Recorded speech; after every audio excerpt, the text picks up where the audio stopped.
If today's world is about division, is God's plan to bring all people groups together? Let's begin in 2 Chronicles 10. Do we get Rehoboam and Jeroboam mixed up? Can we remember that Jeroboam rebelled against Judah? Rehoboam went to Shechem, where everyone was waiting to crown him king. Jeroboam, son of Nebat, heard what was happening, and he returned from Egypt, where he'd gone to hide from Solomon. The people from the northern tribes of Israel sent for him. Then together they went to Rehoboam and said, "Your father Solomon forced us to work very hard, but if you make our work easier, we'll serve you and do whatever you ask." Rehoboam replied, "Come back in 3 days for my answer." So the people left. Did Rehoboam listen to the wise advice of older men? Then King Rehoboam took counsel with the old men, who had stood before Solomon his father while he was yet alive, saying, "How do you advise me to answer this people?" And they said to him, "If you'll be good to this people and please them, and speak good words to them, then they'll be your servants forever." But he abandoned the counsel that the old men gave him, and took counsel with the young men who had grown up with him and stood before him. What foolish advice did the young men give to Rehoboam?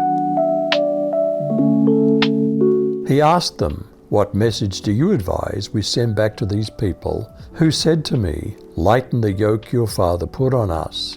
Then the young men who had grown up with him told him, "This is what you should say to the people who said to you, 'Your father made our yoke heavy, but you make it lighter on us.' This is what you should say to them, 'My little finger is thicker than my father's loins. Now therefore, my father burdened you with a heavy yoke, but I'll add to your yoke. My father disciplined you with whips, but I with barbed whips."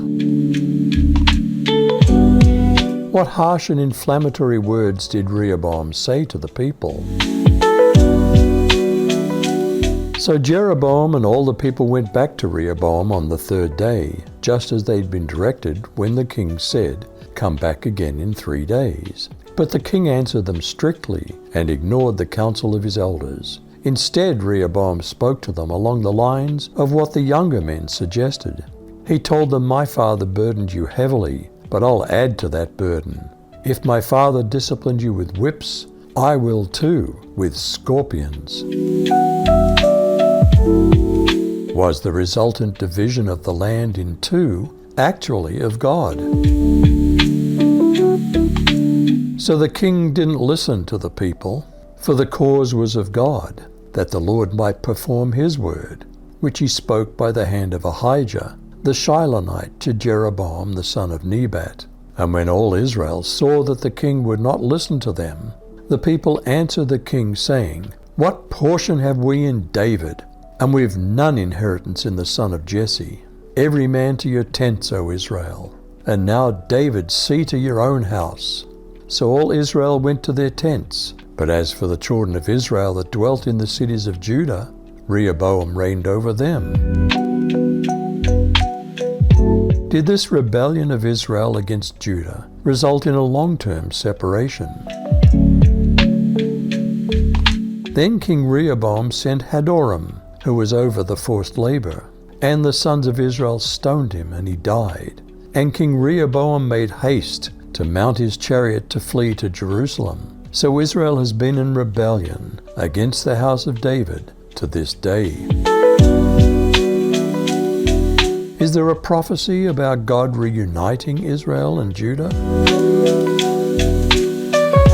Say to them, "This is what the Lord God says. Behold, I'm going to take the stick of Joseph, which is in the hand of Ephraim, and the tribes of Israel, his companions, and I'll put them with it, with the stick of Judah, and make them one stick, and they'll be one in my hand." Is there a prophecy of breaking down an even bigger barrier between Jew and Gentile?